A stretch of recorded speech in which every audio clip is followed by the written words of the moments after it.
시청자 여러분 안녕하십니까? 배종호의 파워피플.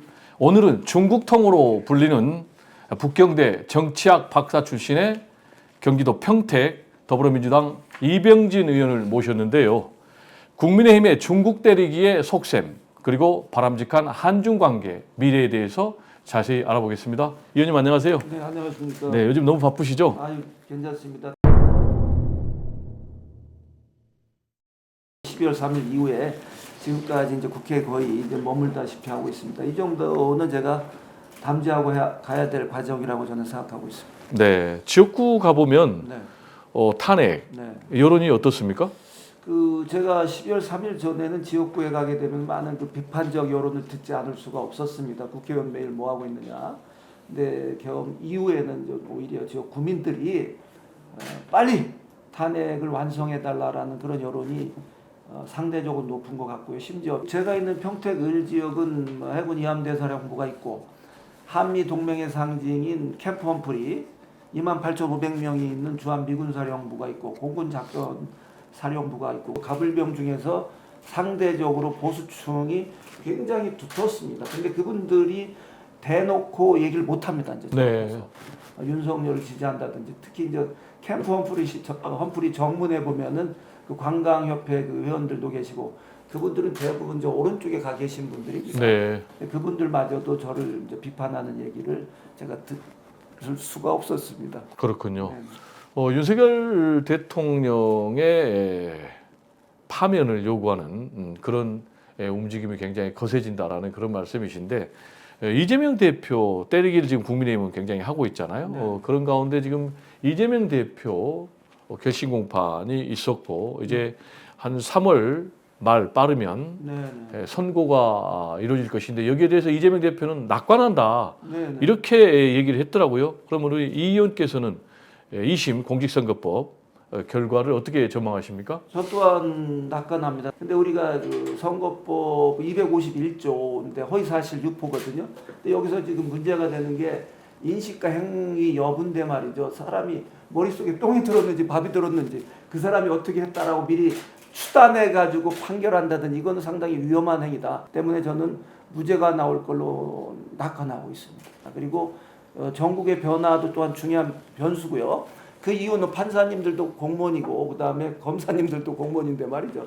특히 이거는 법원의 결정으로 넘어간 거기 때문에 3,500명 판사 중에 한 명에 의해서 우리 국가의 운명을 결정한다는 것은 제가 받아들일 수도 없고 그 국민들도 마찬가지입니다. 그리고 1,640만 명의 표를 받은 우리 이재명 대표를 그 정치를 사법화시켜서 일도 양단한다는 것은 상당히 위험한 발상이기 때문에 저는 상당히 좋은 결과로 기대하고 있습니다. 판사 한 명이 판단한 것이기 때문에 수용할 수 없다 그런 얘기인가요? 그런 수용을 할 수 없다는 얘기가 아니고 더욱더 여러 가지 주객관적 상황들을 고려해서 더욱더 신중을 거듭해서 판단을 해야 된다는 그런 의미를 말씀드리는 겁니다. 그리고 우리 이병진 의원 하면 민주당에서는 보기 드문 중국통으로 분류가 되는데요. 네. 지금 초선이잖아요. 네. 그런데 대정부 지리자로 민주당에서 선정을 했는데 아무래도 이런 전문성을 인정받은 건가요? 네, 두 가지 측면에서 말씀드릴 수 있는데 첫 번째는 전문성이고요. 네. 두 번째는 좀 운이 좋았던 것 같습니다. 아마 22대 국회 그리고 우리가 정권을 저는 잡을 걸로 믿어 의심치 않는데 네. 정권 잡기 전에 마지막 야당 의원으로서 대정부 질문을 한 것이 아닐까 그런 생각을 합니다. 네. 야당으로서의 대정부 질문 마지막 한 것 같다. 네, 그렇습니다. 네. 정권 교체 확신하고 계시는 그런 상황인데 99.99%. 네. 그런데 지금 이제 윤석열 대통령 어떻게든지 살아보려고 발버둥 치는 것 아니겠습니까? 네. 참 비루하기 짝이 없는데 네네. 계엄을 정당성을 찾는 그런 논리 중에 하나가 이제 부정선거 음모론 아니겠습니까? 네네. 이 윤석열 대통령이 주장하는 또 태극기 극우 세력이 주장하는 부정선거 음모론 어떻게 생각하십니까? 얼토당토도 않습니다. 소도 웃을 일입니다. 네. 저는 이제 사전 오기만에 당선됐는데 첫 번째 부정선거 네. 할 수 없는 것은 말이죠. 네. 투표 참관인이 다 있습니다. 여고, 야고, 1번, 2번 후보 참관인이 다 가서 수기로 다 확인하고 네. 그리고 거기 나와서 확인하는 분들은 다 공직자입니다. 네. 그리고 나서 그것을 다 모아서 다시 개수기에 돌립니다. 돌려서 그거를 다 계산합니다. 네. 그리고 나서 두 번째 입력을 컴퓨터에 할 뿐입니다. 거기 네. 입력돼서 중앙선거관리위원회에서 그걸 보고 발표하는 겁니다. 네. 그걸 해킹해서 숫자를 바뀌었다. 여기 참관인이라든지 현장에서 확인한 분들이 다 알고 있는 겁니다. 어떻게 네. 손으로 하늘을 가립니까? 있을 네. 수 없는.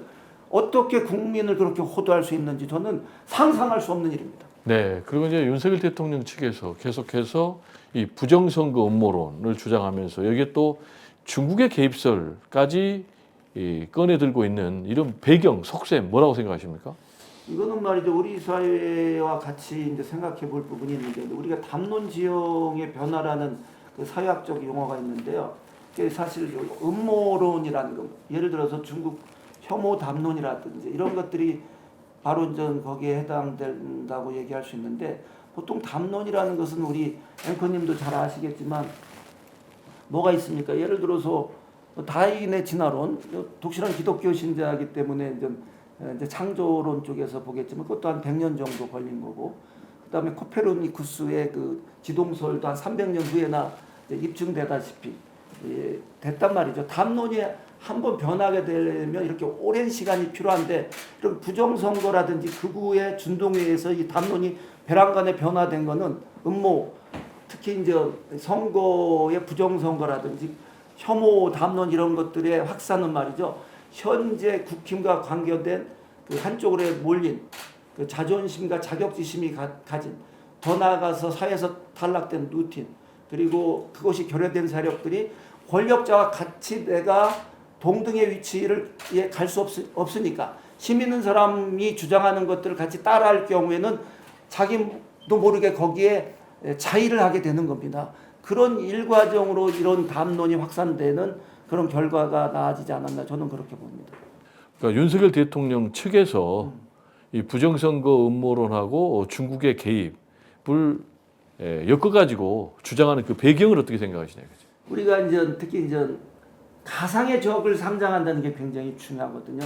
내 편을, 내 세력을 구심점을 삼아서 단결시키기 위해서는 가상의 그 세력이 굉장히 필요합니다. 특히 최근에 이제 중국의 그 20, 30대 젊은이라든지 2016년 사드 사태 이후 그리고 2019년 코로나 사태 이후에 중국과 교류가 굉장히 없어졌고 그 다음에 새로 집권한 윤석열 정부 같은 경우에 우리가 중국에 대한 이해도가 특히 젊은 친구들은 얕아졌거든요. 네. 종북이 극우 세력의 공격의 타겟이었는데 특히 최근에 그 한복이라든지 김치라든지 이런 것들을 중국이 자기 거라고 하면서 치환을 시켰습니다. 그런 거에 대한 젊은 층의 반감들이 상승 곡선을 이루면서 알게 모르게 중국 하면은 무조건 반감을 갖게 되는 그런 사회적 분위기가 일부분에서 형성됐다라고 저는 보지 않을 수가 없습니다. 네. 이 혐중 정서 극복을 위해서는 어떤 노력이 좀 필요할까요? 자, 결국은 말이죠.